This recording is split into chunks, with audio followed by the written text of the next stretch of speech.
Olá, pessoal! Hoje nós falaremos sobre o espaço L de UV.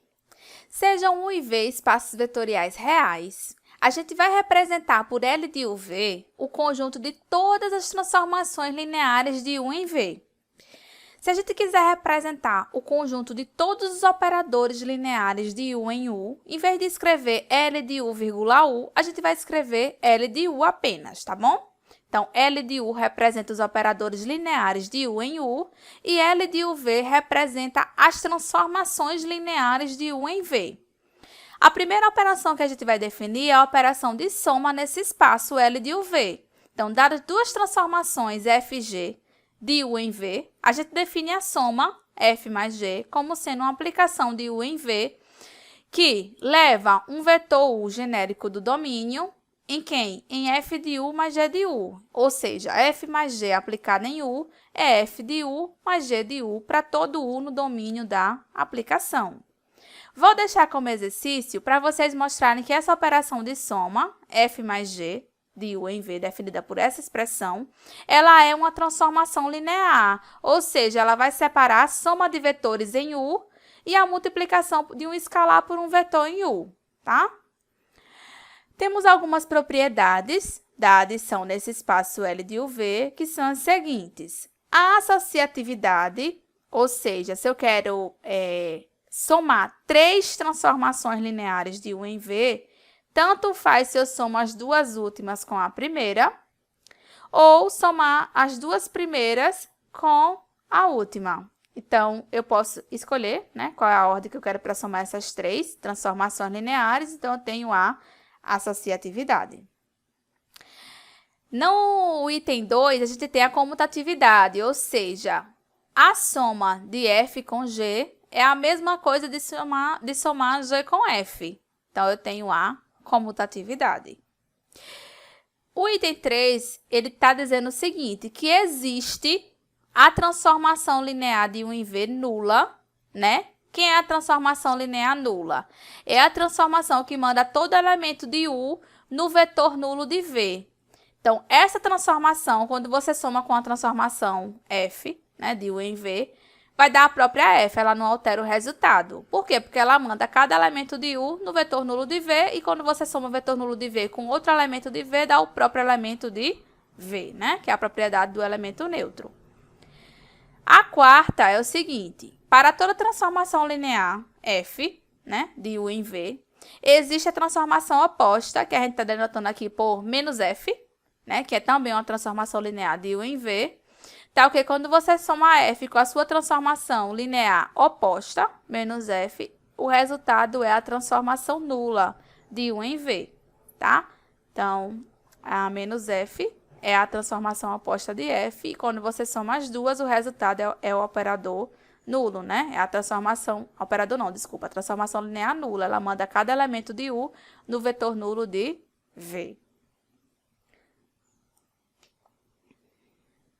A segunda operação que a gente tem nesse espaço L de UV é a seguinte, é a multiplicação de um escalar por uma transformação. Então, dada uma transformação F de U em V, e alfa um escalar real, a gente define o produto alfa-f como sendo uma aplicação também de U em V, da seguinte forma, alfa-f aplicada em U, por definição, é alfa escalar f de U. Isso para todo U no domínio da aplicação, tá? De forma semelhante ao que vocês vão fazer, né, para a operação de soma, eu deixo aqui como exercício provar que essa aplicação, alfa-f, também é uma transformação linear, ou seja, ela vai separar a soma em U e vai separar a multiplicação por escalar de um escalar por um elemento de U, tá certo? Bom, analogamente à soma, nós temos também algumas propriedades da multiplicação por escalar nesse espaço L de UV, né, que é a associatividade, né, na multiplicação por escalar, que seria dados alfa e beta reais e f uma transformação linear de U em V, alfa, beta, f é a mesma coisa de você fazer primeiro calcular beta f e depois fazer alfa com esse resultado, beta f, tá? Temos a distributividade, né? Alfa mais beta f é alfa f mais beta f. E a outra distributividade que seria alfa f mais g é alfa F mais alfa G. E, por fim, nós temos a identidade, ou seja, quando você tem o escalar 1, né? 1F é análogo à própria transformação F, né? Dá para ver, né? Quando você faz um F por definição, né? Isso vai ser um escalar F de U, né?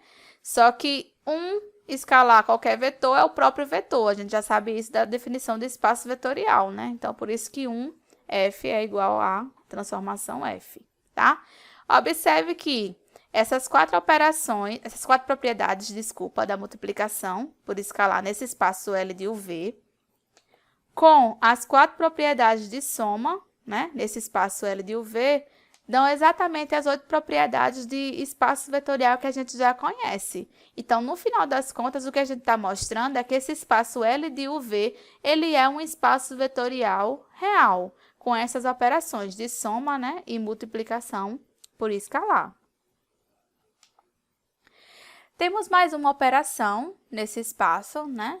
Que é o seguinte, que é a composição, né? Então, aqui a gente vai precisar do seguinte, a gente vai precisar de uma transformação linear de U em V, que eu vou chamar a transformação de F, e vai precisar de outra transformação linear, que eu estou chamando de G, que vai de V em W. Então, a gente vai definir a aplicação composta, né? Que é a G bola F, que vai de U em W, né? Então, essa é a aplicação que a gente está definindo, e a regrinha dela é o seguinte, né? G bola F, ela vai de U em W, e ela pega, quando você calcula G bola F em U, é a mesma coisa de você pegar G e calcular em F de U, tá?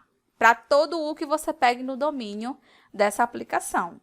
Então, vou deixar também como exercício para vocês mostrarem que essa aplicação composta, né, G bola F definida dessa forma, ela é uma transformação linear de U em W, tá? Quando eu escrevo que uma função ou aplicação, ela pertence a esse espaço, estou dizendo que ela é uma transformação linear desse espaço nesse outro, tá? Então, mostrar isso é mostrar que G bola F é uma transformação linear que vai de U em W, ou seja, ela separa a soma de vetores em U e separa também a multiplicação por escalar, tá? Temos aqui algumas propriedades, né? Só que aqui as propriedades são específicas em L de U para fazer sentido as composições, né? Até porque para a gente definir a composição, né? G bola F, observe que eu tinha que ter essa característica, né? Para eu definir G bola F, eu tinha que ter a imagem de F, né? Igual ao domínio da G, né? Ou pelo menos que a imagem da F tivesse contida no domínio da G para poder fazer essa composição, certo? Então, aqui, para que essas propriedades que a gente colocou façam sentido, a gente vai considerar o espaço como sendo o espaço dos operadores lineares de U em U, porque aí vai fazer sentido qualquer composição que a gente fizer, tá? Que é o caso que a gente está considerando U, V e W como sendo todo mundo igual, né? Então, a primeira condição que a gente tem aqui, né, é a associatividade na composição. Então, a gente teria, quando a gente quer compor 3 aplicações, tanto faz compor as 2 primeiras e o resultado compor com a última, como compor as 2 últimas e o resultado compor com a primeira. A segunda é uma espécie de identidade, né? A aplicação identidade composta com qualquer operador linear, né, de U em U, que eu estou chamando de F, é a própria F, né? Independente da ordem que você tem aqui, né? Ou F bola I ou I bola F. A terceira que a gente tem aqui e a quarta, na verdade, são distributividades na composição, né? Sobre a soma, né?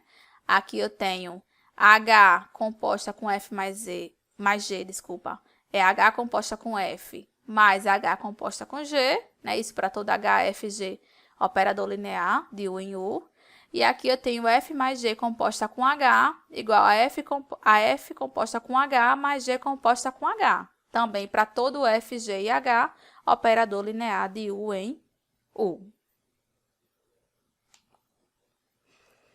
A primeira observação que eu deixo aqui é em relação à composição não ser comutativa, né? Então, nem sempre vale, mesmo para operador linear, nem sempre vai valer que F composta com G é igual a G composta com F. Então, exemplificando, eu considero aqui FG, 2 operadores lineares de R2 em R2, que são definidos por a F, ela manda um par ordenado XY no pó ordenado x mais y, 0. E G, ela manda um pó ordenado xy no pó ordenado x, 2y.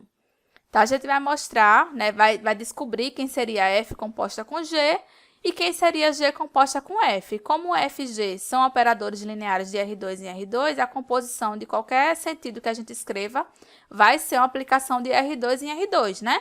Então, vamos descobrir a regra. Então, dado um par ordenado xy em R2 qualquer, quando a gente vai calcular F composta com G nesse par ordenado, por definição de composição, isso é F calculada em G de xy. Só que quem é G de xy por hipótese? É o par ordenado x, 2y, né? E quem é F aplicado nesse par ordenado? Veja que a F, ela pega um par ordenado e manda em outro, onde a segunda coordenada é 0 e a primeira é a soma das duas coordenadas que eu tenho. Então, quando eu pego o F e aplico nesse par, a primeira coordenada vai ser a soma dessas duas coordenadas, né, que seria x mais 2y, e a segunda é 0. Tá aqui. Por outro lado, quem vai ser G composta com F aplicada nesse par ordenado? Por definição de composição, isso é G calculada em F de xy. Mas quem é F de xy por hipótese? Esse par ordenado aqui, ó, x mais y, 0. Quem é G aplicado nesse par? Vamos olhar para G. A G, ela pega um par ordenado e manda. Ela preserva a primeira coordenada e a segunda ela duplica. Então, vamos lá. Preserva a primeira coordenada, que é x mais y, e a segunda ela duplica. Seria 2 vezes 0, que é 0. Aí, observe, G bola F, a regrinha dela é G bola F, aplicada em xy, dá esse par ordenado aqui, x mais y, 0. E a F, a regrinha dela é F composta com G, aplicada em xy, ela dá esse par ordenado, x mais 2y, 0, que é diferente do par ordenado de baixo, né? Ou seja, as regrinhas são distintas. Então, eu posso afirmar que F bola G é diferente de G bola F. Ou seja, a aplicação de composição entre operadores lineares não é comutativa. Segunda observação que eu tenho aqui é, na verdade, uma definição, na verdade, né? Quando a gente escreve um operador linear, né? Aqui eu estou considerando operadores lineares de U em U, F, né? Quando eu escrevo F elevado a 0, o que eu estou dizendo, na verdade, é que isso é a identidade. Ela manda cada elemento de U nele mesmo, tá? Quando eu escrevo F elevado a 1, é a própria F, tá? Então, aqui a gente está definindo as potências de um operador linear. Então, quem é F ao quadrado? Por definição, isso é F composta com F, tá? Analogamente, quem é F elevado a 3? É a composição de F 3 vezes. Quem é F elevado a 4? É a composição de F 4 vezes. Quem é F elevado a N? É a composição de F N vezes, tá certo? Então, a potência de F, na verdade, é definida como a composição de F, aquela quantidade de vezes, né? E lembrando que, no caso do N igual a 0, é o operador identidade. Bom, temos mais uma definição aqui, que seria de idempotência e nilpotência, tá? Então, para isso, a gente vai considerar F um operador linear de U em U. Então, se F cumprir a condição de que ele ao quadrado coincide com ele mesmo, a gente vai dizer que esse operador ele é idempotente, ou seja, tem o mesmo resultado, tá? Se ele cumprir a condição F elevado a N é igual ao operador nulo de U em U, aí a gente vai dizer que F, na verdade, ele é nilpotente, né? E aí, o menor natural para que essa identidade aqui aconteça, ou seja, o menor natural tá o quê? F elevado a essa potência do operador nulo, a gente diz que é o índice de nilpotência do operador, tá certo? Vejamos alguns exercícios. Primeiro, a gente vai utilizar a definição de idempotência, tá? Então, mostre que G de R2 em R2, definido por G de XY igual ao pó ordenado x0, é idempotente. Lembrando que um operador linear é idempotente se ele ao quadrado coincidir com ele mesmo. Só que aqui eu não afirmo que G é um operador linear. Então, eu vou deixar como exercício para vocês mostrarem que G é um operador linear, né? Então, prove que G é um operador linear de R2 em R2, ou seja, ele separa a soma e a multiplicação por escalar em R2, tá certo? Pronto, então, supondo que a gente já provou que G é um operador linear, vamos provar que eles cumprem a segunda condição para ser idempotente, né? Então, G composta com G, né, que a gente sabe que é G ao quadrado, vai de R2 em R2, né? Então, dado um par ordenado XY em R2, quem é G ao quadrado aplicado em XY? É G composta com G aplicada em XY, que por definição é G calculada em G de XY. Quem é G de XY? O par ordenado x0. Quem é G aplicada nesse par ordenado? A G, ela preserva a primeira coordenada do vetor e a segunda ela manda no zero. Então, a primeira coordenada é x e a segunda ela manda no zero. Só que, veja, G ao quadrado de xy é o par ordenado x0, que coincide com G de xy. Ou seja, independente de quem for xy, G ao quadrado coincide com G. Ou seja, G ao quadrado é igual a G, é um operador linear, G, né? Então, eu posso afirmar que G ele é idempotente, tá bom? Na segunda questão, a gente vai mostrar que F composta com G é um operador nilpotente, tá? Só que aqui eu já afirmo que F e G são operadores lineares de R2 em R2, definido por essas expressões. Então, se F e G são operadores lineares, a gente já sabe que a composição também é um operador linear, que foi até um exercício que eu deixei para vocês, tá? Então, eu sei que F composta com G é um operador linear de R2 em R2, então eu só preciso mostrar, para concluir que ele é nilpotente, que existe uma potência, né, natural, tal que essa composição elevada a essa potência vai dar o operador nulo de R2, tá certo? Em R2, tá? Então, vamos lá. Primeiro, vamos identificar quem é a regra da composição. Então, dado um par ordenado xy em R2, F composta com G aplicada nesse par, por definição é F calculada em G de xy. Quem é G de xy por definição? O par ordenado x0. Quem é F calculada nesse par ordenado? Lembre que a F ela faz o seguinte, a primeira coordenada é sempre 0 e a segunda é a primeira coordenada do vetor. Então, a primeira coordenada é sempre 0 e a segunda coordenada é a primeira coordenada do vetor, que é x. Então, eu sei que F composta com G aplicada em xy é o par ordenado 0x. Essa é a regra dela. Para facilitar a notação, em vez de estar escrevendo F bola G e calcular as potências, eu vou chamar F bola G de H. E calculo as potências de H, que é análogo às potências dessa composição, tá certo? Então, para poder descobrir quem vai ser a potência natural que deixa essa função, essa composição, igual ao operador nulo, tá certo? Então, quem é H ao quadrado aplicado num par ordenado XY? Por definição, H composta com H aplicada em XY, que é igual a H calculada em H de XY. Por definição, quem é H de XY? O par ordenado 0x. Quem é H calculada no par ordenado 0x? A gente sabe que H, ela manda a primeira coordenada sempre no 0 e a segunda coordenada, ela fixa a primeira coordenada do vetor. A primeira coordenada do vetor aqui é 0. Então, H ao quadrado aplicado em xy é o vetor nulo de R2, ou seja, independente de quem seja o par ordenado xy de R2, ela vai mandar sempre no vetor nulo do R2. Ou seja, a gente descobriu uma potência dessa função aqui, né? De tal maneira que ela seja igual ao operador nulo de R2. Então, F bola G é nilpotente e eu posso afirmar que o índice de nilpotência é 2, porque foi a menor potência que eu encontrei, tal que a função elevada a essa potência deu o operador nulo. Porque, veja, potência 1, que é a própria função, F bola G, né? Não foi o operador nulo, né? Então, o próximo natural foi o 2 e nesse natural 2 a gente descobriu que essa potência torna a função o operador nulo. Então, esse é o índice de nilpotência. Mas se eu continuasse calculando, né, H ao cubo, H à quarta, H à quinta, fica até como exercício, né? Vocês veriam que todos os cálculos que eu fizesse posterior a esse, ainda ia continuar dando o vetor nulo, né? Ou, desculpa, o operador nulo. Então, todas as outras potências, 2, 3, 4, 5, 6, 7, 8, 9 e assim por diante, tornariam a função F bola G nilpotente. Mas a gente sabe que o índice de nilpotência é o menor natural em que essa condição acontece. Por isso que o índice de nilpotência aqui é 2. Então, até a próxima aula, pessoal.